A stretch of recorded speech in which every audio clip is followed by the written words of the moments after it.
So, what lies at the bottom of all friction in relationships?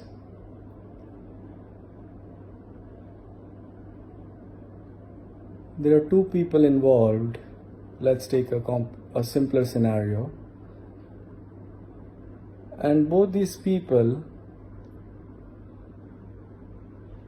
not being enlightened yet, live in the grip of the mind. The grip of the mind is such that it gets you to believe with compulsive conviction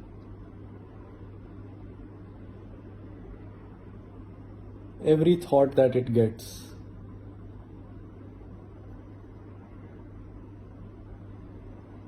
So we end up taking a position on our thoughts.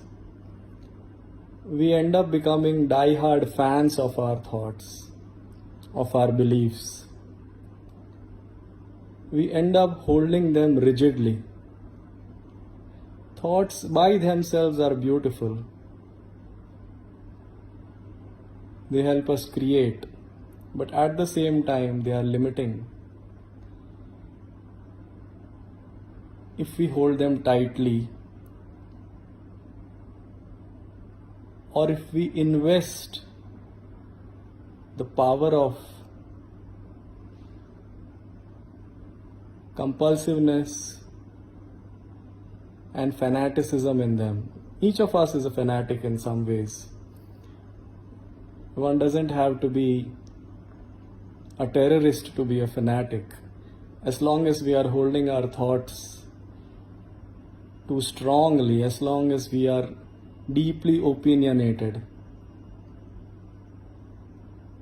as long as there is lack of flexibility and pliability, there is fanaticism. To be able to take our own thoughts and beliefs with a pinch of salt,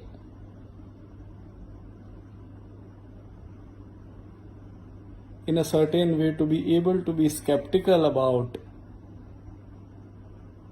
these deeply cherished opinions and worldviews that we have, keeps us loose and relaxed. When at least one out of the two people in a relationship develops this kind of an approach towards the other person, towards the relationship in particular, wherein the other person is more important than my own deeply cherished worldviews or opinions or paradigms, then there is no possibility of conflict. That is when you start flowing with the other person. Because it's not my thoughts and the way I look at the world and the things that I insist upon, or the musts and the shoulds that I have, that is of significance. What is of significance is to not have anything so rigidly held in our psyche. And that emptiness, that spaciousness in our psyche automatically collapses all the walls, all the mental positions, everything that stands between two people and everything that creates the conflict, the difference of opinion. The very word difference of opinion is very interesting. It occurs to me as I speak that the difference exists because opinions exist. And rigid opinions. It's good to have opinions in life. That's our uniqueness. But to hold them tightly is where the whole problem begins. So this lies at the root of relationships, at the root of all types of troubles in relationships.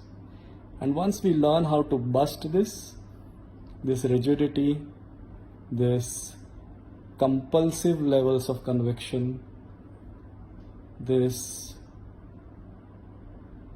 deriving a sense of identity from the worldviews that we have, that's when it becomes far easier for us to flow with the people around us. That's when we can become one with them. That's when love, not the emotion called love, but the space called love, opens up for us. Think about this.